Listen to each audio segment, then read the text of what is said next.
पूतना बड़े सुंदर रूप धारण करके, है ना, और एकदम लग रही थी कि स्वर्ग की रानी आई है, लेकिन अपना रूप बदल रही थी।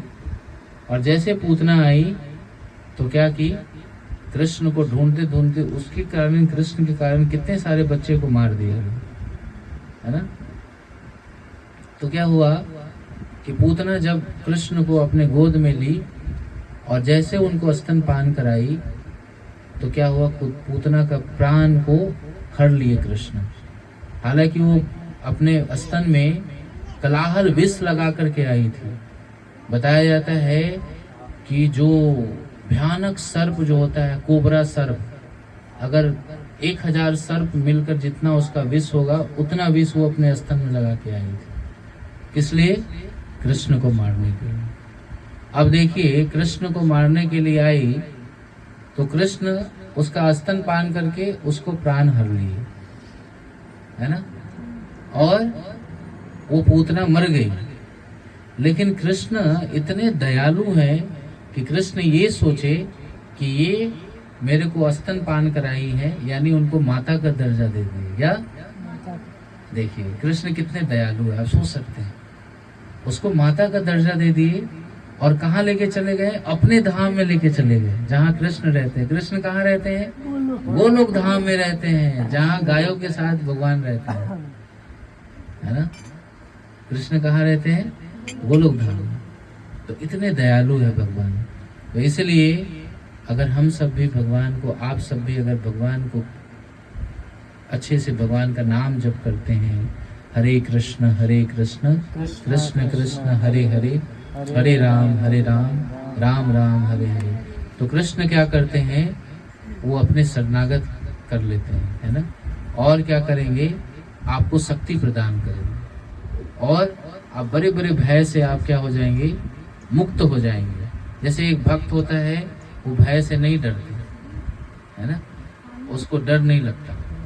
तो इसलिए क्या करना है, हमको कृष्ण का नाम का स्मरण करना है, रोज भगवान का नाम जप करना है, भगवान की पूजा करना है ना। भगवान भगवद गीता में बोलते हैं, आज देखिए, आज सोसाइटी, आज मोहल्ला में इतना दुर्गति क्यों है?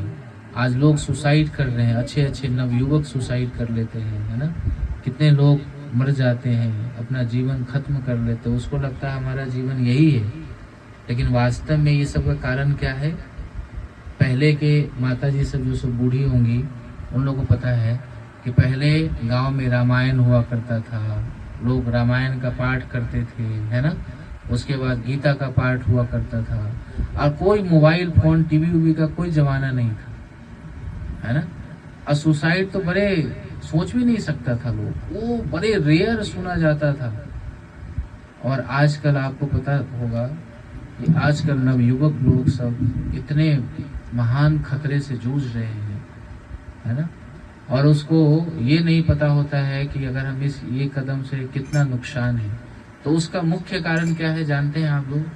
उसका मुख्य कारण है कि आज समाज से क्या हो गया है, आध्यात्मिक चीज लुप्त हो गया, समाप्त होते जा रहा है ना। क्या हो रहा है? लुप्त होते जा रहा है। तो अगर हम आध्यात्मिक से दूर हटेंगे तो हमारा भी दुर्गति वैसा ही होगा, आप सबका भी दुर्गति वही ही होगा।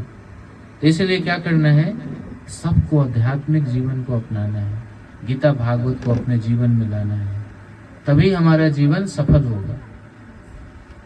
आज हम कहते हैं कि अरे हम इस तरह के चीज़ों से जूझ रहे हैं, हमारे पास ये समस्याएं हैं, तो उसका मुख्य कारण क्या है? हम लोग पाप करते हैं। क्या पाप करते हैं? जैसे 4 प्रकार का पाप है। पहला पाप है मीट ईटिंग करना, यानी मांसाहार करना। दूसरा है नशा करना, नशा भी पाप है। उसके बाद तीसरा है अवैध स्त्री संग, अवैध पुरुष संग करना, यानी अपनी वाइफ या अपने हस्बैंड के अलावा दूसरे से संबंध बनाना। और चौथा क्या है? जुआ खेलना। तो ये जो 4 प्रकार के पाप जो लोग करते हैं, तो उसके जीवन में नाना प्रकार के कष्ट आता है ना। और क्या होता है, धीरे धीरे, अब देखिए इस सब से क्या होता है, अवांछित संतानें पैदा होगी, है ना। अवांछित संतानें पैदा होगा वो समाज में क्या करेगा, दुर्गति फैलाएगा, है ना, गलत आचरण फैलाएगा, वो समझ रहे हैं ना, पाप करेगा। और धीरे धीरे क्या होगा, पाप बढ़ते जाएगा और क्या होगा कि हर चीज समाप्त होते जाएगा। जैसे धर्म का 4 स्तंभ है, एक है सत्य, स्वच्छता। तो अभी जो है इस कलयुग में एक चीज बचा हुआ है, वो क्या है, सत्य। वो भी बहुत 50-70% खत्म हो, है ना। तो इस तरह से आप देख सकते है ना।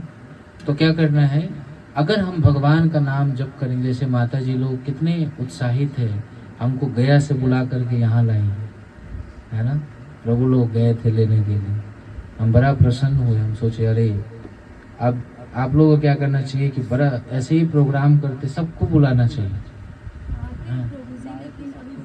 अभी सब छठ का मौसम है ना, तो आपको बाद में प्रोग्राम करना चाहिए। हाँ,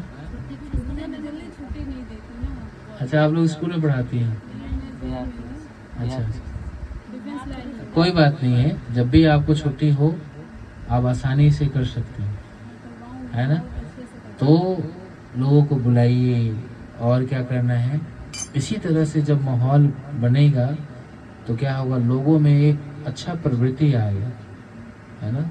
नहीं तो आज जो सोसाइटी, आज समाज का जो स्थिति है, बहुत दयनीय स्थिति।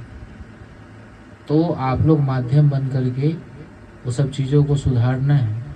और आप आज के डेट में इस्कॉन का 900 केंद्र है पूरे विश्व में, और आज इस्कॉन बड़ी अच्छे लेवल पे प्रचार कर रहे हैं। आज लाखों लाखों की संख्या में युवा जुड़ रहे हैं, क्योंकि लोग कहाँ जाएगा।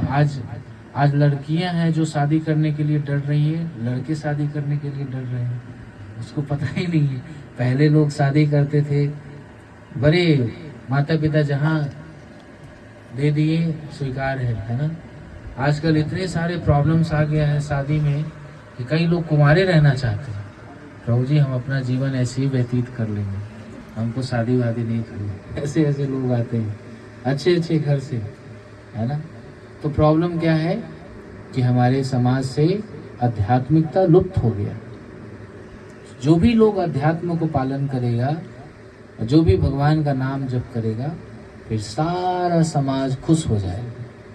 हमारे एक आचार्य बोलते हैं, भक्ति विनोद ठाकुर जी हैं, श्रील प्रभुपाद जी के गुरु हैं, उनके पिताजी थे। वो बोलते हैं कि ये संसार में वैष्णव जब भी खुश होगा जब सारे लोग वैष्णव बन जाएंगे और सब खुश हो जाएंगे। अब देखिए प्रहलाद महाराज को, देखिए प्रहलाद महाराज को जानते हैं, कितने लोग जानते हैं, सब लोग जानते हैं। प्रहलाद महाराज के पिता थे हिरण्यकश्यप, और वो पूरे ब्रह्मांड पे राज्य करता था। यानी वो स्वर्ग के जो देवता है इंद्र, उसको बैठा के रहता है, इंद्र चलो ये काम करो। इंद्र बेचारे दौड़ते दौड़ते, सोचिए स्वर्ग के राजा था वो, पूरे ब्रह्मांड को अपने मुट्ठी में कर लिया था वो, इतने पावरफुल था हिरण्यकश्यप। और उसके एक पुत्र था प्रहलाद, छोटा सा बच्चा, 5 साल का बच्चा, और उसको नाक में दम कर दिया था। जैसे एक हाथी के सूंड में अगर चींटी घुस जाए, आप सोच सकते हैं हाथी पगला जाता है वो क्या है, हाथी है। अगर एक बार अपना पैर रख देगा चींटी पे तो वो चींटी कहाँ जाएगा उसको पता ही नहीं है। और वही चींटी, छोटा सा चींटी अगर हाथी के सूंड में घुस जाए तो चींटी का, हाथी का हालत खराब कर देता है ना। उसका क्या होता है आप सोच सकते हैं। उसी तरह से ये हाथी के समान और वो एक चींटी के समान। और हिरण्यकश्यप क्या किए, अपने छोटे बच्चे के से हार गए। लेकिन देखिए प्रहलाद महाराज इतने दयालु हैं, रियल वैष्णव है, वास्तविकता में वो वैष्णव है।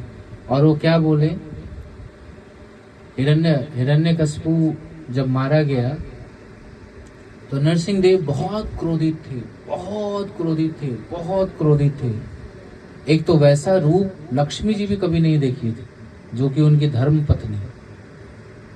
तो ब्रह्मा जी बोले कि जाइए लक्ष्मी जी थोड़ा मनाइए अपने स्वामी को। बोले नहीं नहीं नहीं नहीं नहीं, नहीं, मैं नहीं जाने वाली। बाप रे, कौन सा रूप धारण किए, वो पहले ही डर गई, है ना। अब सोचिए, उनकी वाइफ है, उनकी पत्नी है, जो हमेशा उनके साथ रहती है, उनके चरण कमलों को दबाते रहती है, हैं? वो लक्ष्मी जी बोल रही नहीं नहीं, मैं इनके पास कैसे जाऊं। और सारे देवी देवता को बोले जाइए थोड़ा मनाइए भगवान को, भगवान बहुत क्रोधित है। कोई नहीं गए, सब के सब डर गए, बोले ना मैं तो नहीं जाने वाला। कोई नहीं गए। छोटे से प्रहलाद बोले प्रहलाद तुम जाओ। वो गए, टक टक टक गए और गोद में बैठ गए। गोद में बैठ गए तो भगवान इतने खुश हुए, इतने खुश हुए, जैसे एक बाघ का जो बच्चा है, बाघ अपने बच्चे को कैसे चाटती है ना। जो बाघिन होती है वो बच्चे को जब जन्म देती है तो अपने बच्चे को कितना चाटती, कितना प्रेम करती है ना। अब है क्या है, वो बाघ है, और दूसरे कोई आएगा तो उसको नट्टी फाड़ देगा उसका गले दबा करके उसको खत्म कर देगा। और सोचिए उसी तरह से कृष्ण जो नरसिंह देव है, उस बालक को अपने गोद में बैठा के उनको चाटने लगे। और इतना अब प्रहलाद महाराज को आनंद आ रहा है बोले कृष्ण। तो प्रहलाद महाराज को बोले भगवान नरसिंह देव कि मांगो प्रहलाद, क्या चाहिए तुमको। बोले भगवान मुझे कुछ नहीं चाहिए, मैं कोई व्यापारी नहीं हूँ जो मैं आपसे मोल जोल करूँ, है ना।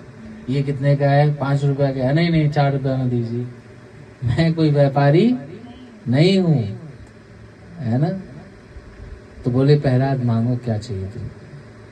बोले भगवान जब इतना ही देना चाहते हैं तो ये जो हमारे पिता है, ये लाख राक्षस है लेकिन है तो हमारे पिता ही ना। तो बोले आप इसको जीवन दान दीजिए। बोले प्रहलाद तुम टेंशन मत लो, जिस घर में तुम्हारे जैसा कोई वैष्णव पैदा हो जाए उसका 21 पीढ़ी तर जाएगा। और सोचिए, अगर कोई वैष्णव भगवान का नाम जप कर रहे हैं, अगर कोई घर में एक अच्छा वैष्णव हो गए, उसका 21 पीढ़ी, यानी आप सोच सकते हो उसके पिताजी के, उसके पिताजी, उनके मदर का, कुल का, सबका उद्धार हो जाएगा। एक बार एक डिवोटी बता रहे थे, एक हमारे गौरांग प्रभु हैं, वो IIT बॉम्बे से पास आउट है, वो ब्रह्मचारी हैं और पूरे विश्व में प्रचार करते हैं। तो एक बार गौरांग प्रभु अपने घर में ऐसा ही प्रवचन करवाए।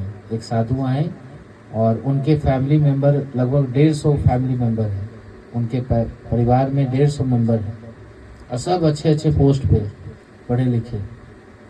सब लोग बैठे थे तो एक प्रभु जी ऐसे ही कथा सुनाए। बोले उसका 21 पीढ़ी तर जाता है। तो सारा प्रवचन खत्म हो गया। प्रवचन खत्म होने के बाद प्रभु जी जो बाहर निकले, जो प्रवचन कर रहे थे, और गौरांग प्रभु भी बाहर निकले। तो गौरांग प्रभु को बोले उनके सारे फैमिली मेंबर भक्ति करते रहो, छोड़ना मत, अगर कुछ समस्या हो तो मुझे बताना, है ना। यानी तुम भक्ति करो, हम सब मौज मस्ती करेंगे तुम भक्ति करो। तो प्रभु जी बता रहे थे कि देखिए तुमको जो भी प्रॉब्लम हो, किसी चीज का टेंशन हो, पैसे का, और कुछ भी हो, तुम मेरे को बताना, लेकिन तुम भक्ति मत छोड़ना लेकिन उनके परिवार वाले, हम लोग ऐसे ही रहेंगे, तुम भजन करो, है ना। तो प्रभु जी हंस के बताया। तो उसी तरह से आप देखिए वैष्णव बनना कितना आसान है, बहुत आसान है, लेकिन हम लोग इसको बड़े कठिन समझ लेते हैं। कितना सुंदर है भगवान का नाम जप करना। जैसे नाम जप करेंगे आपका हृदय शुद्ध होगा, हृदय में करुणा आ गया, दया आएगा। आज देखिए, आज मांसाहार करने वाले के अंदर दया खत्म हो जाता है, क्योंकि रोज दिन वो कटिंग करता है। तो जो मांसाहार करेगा उसके अंदर से दया खत्म हो जाएगा। जो 4 स्तंभ है, धर्म का 4 स्तंभ है, उसमें से एक है दया। और वो दया कैसे खत्म होगा? मांसाहार करने से, है ना। तो सारे लोग के हृदय से दया खत्म हो जाता है। कैसे? मांसाहार से। है ना। तो इसीलिए हम लोग क्या करें, भगवान की भक्ति करें, और भगवान की भक्ति करने से